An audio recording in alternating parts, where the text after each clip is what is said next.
Hi there, I am Aaron, and we're here to talk about Saturday morning memories with my good friend Brian Sauer of the Justice podcast, Pure Cinema Podcast, which is the official podcast of New Beverly, and as well as the Justice YouTube channel, which I've been checking out for quite a long while and listening to the podcast since the beginning. Actually, I've Oh, been a listener since the beginning. But today we're talking about. I've had him on here talking about scary movies, all the creepy stuff, and make sure you check that video out.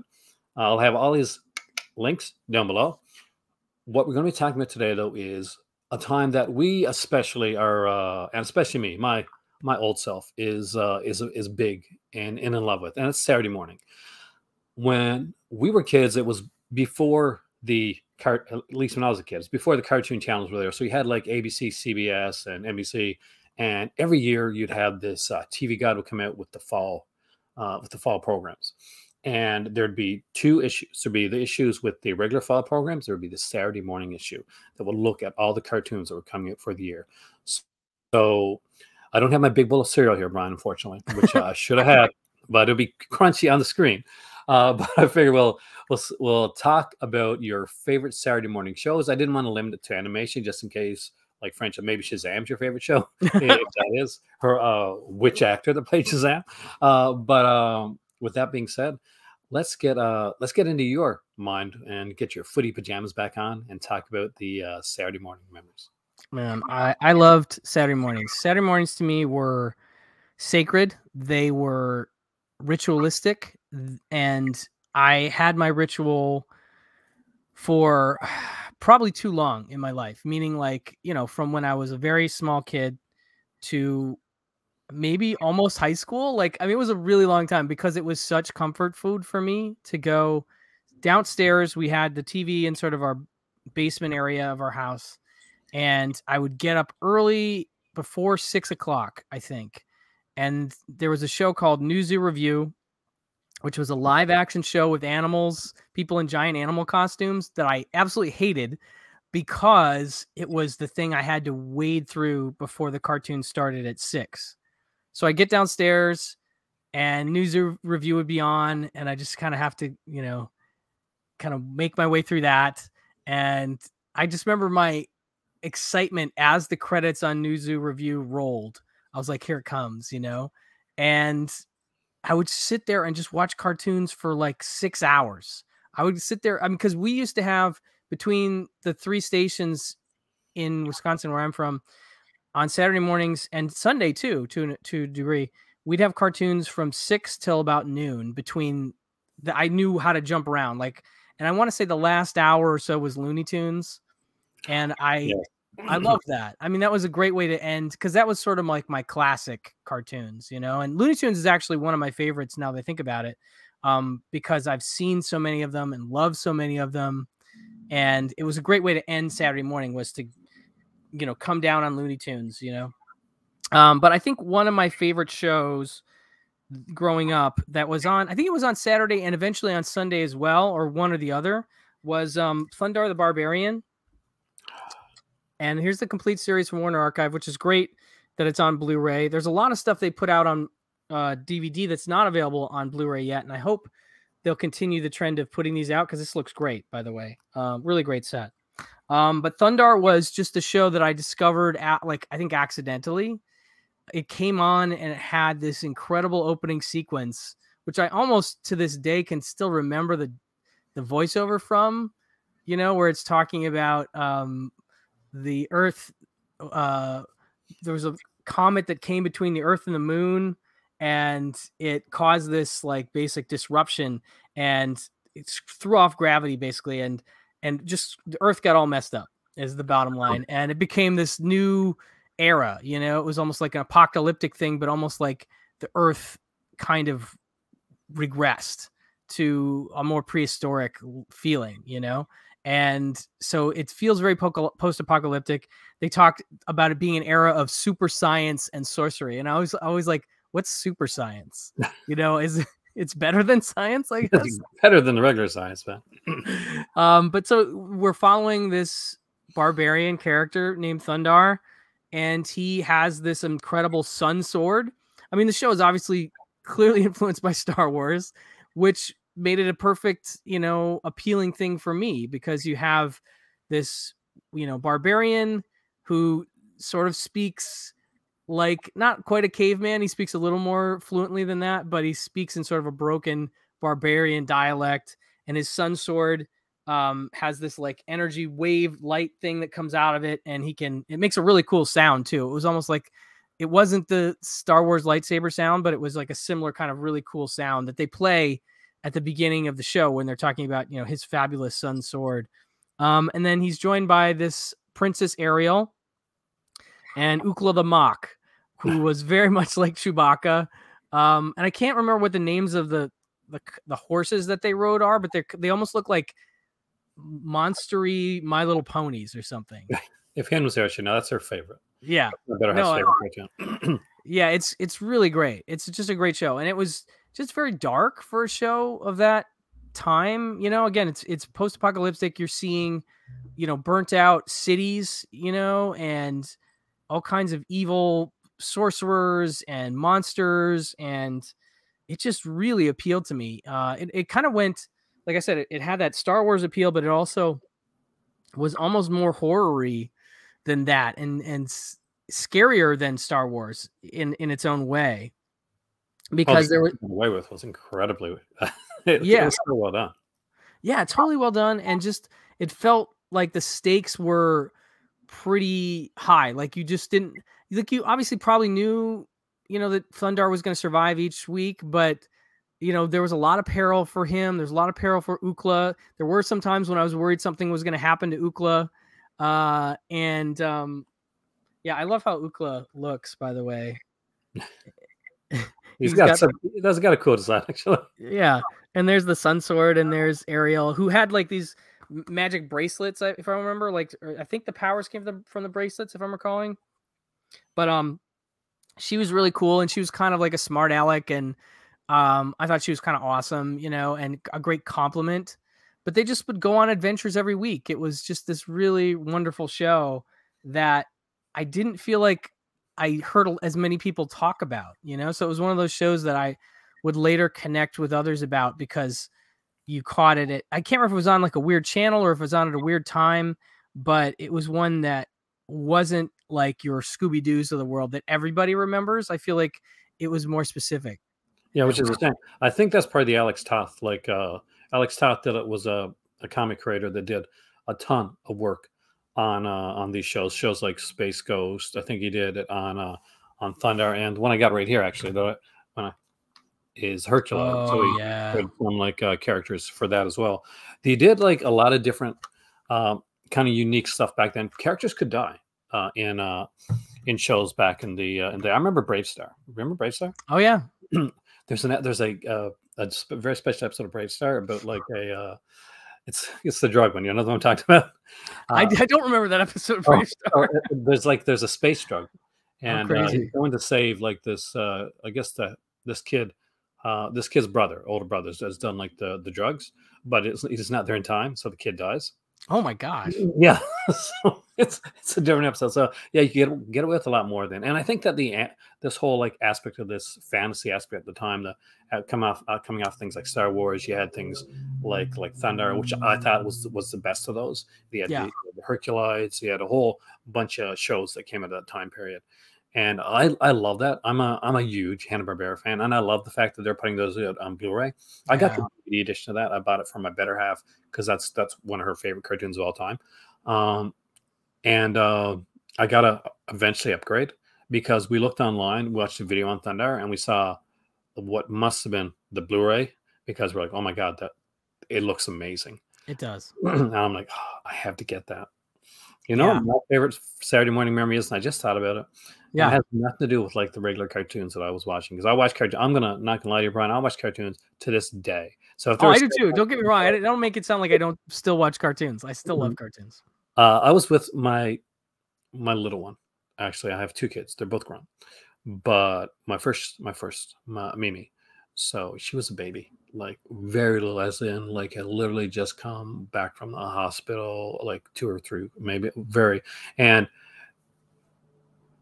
I would like hold her when I was watching the cartoons. I watched the the Spider-Man, the animated series, and X-Men was coming on at the time. Oh, I love that show too.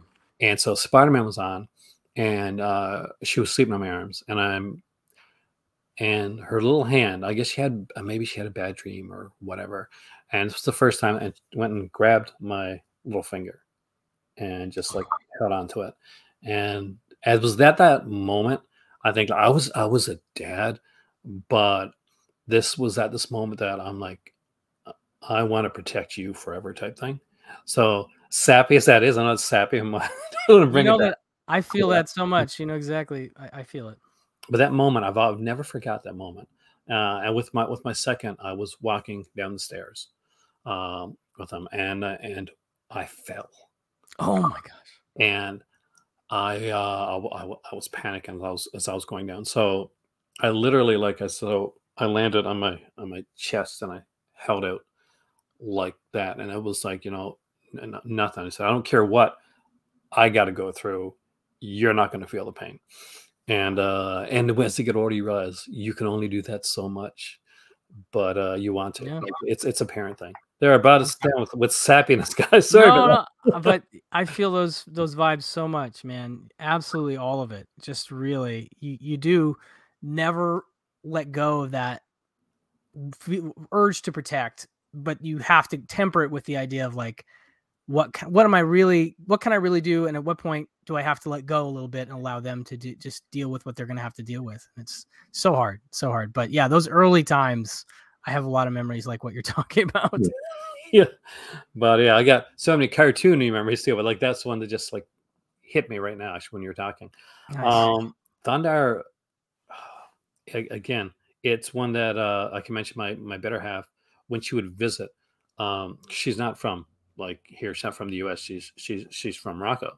But her dad was a pilot, and they would fly to the United States a lot, and so they'd go to Disneyland, and that's where they ran like pretty often go to Disneyland, different places. But she'd get up early in the morning before her parents were awake, turn on the TV. Thundar would be on like super early in the morning, and she'd start watching Thundar and the whole block of cartoons. And she's like, and he was like, ready to go to Disney World. And she's like, I want to watch cartoons. I gotta finish this Thundar. Yeah, eventually she would get up and go to Disney World. But yeah, ever since that, like she's been like she has like when I've got a movie collection, we have an animation collection because that is so her thing. Like she has to have as much of her childhood animation as possible. We had to actually go and order from Amazon France to get Messenger, which was her favorite. Oh, I don't know that one. Oh, it's worth checking out, man. It's like you probably know it under another name. Okay. But like I think I knew it under another name as well. But it came in like they make things so cool in like other countries, right? It had a spaceship. Oh wow. So it actually comes in this spaceship, and you open up the discs that are inside. So you go.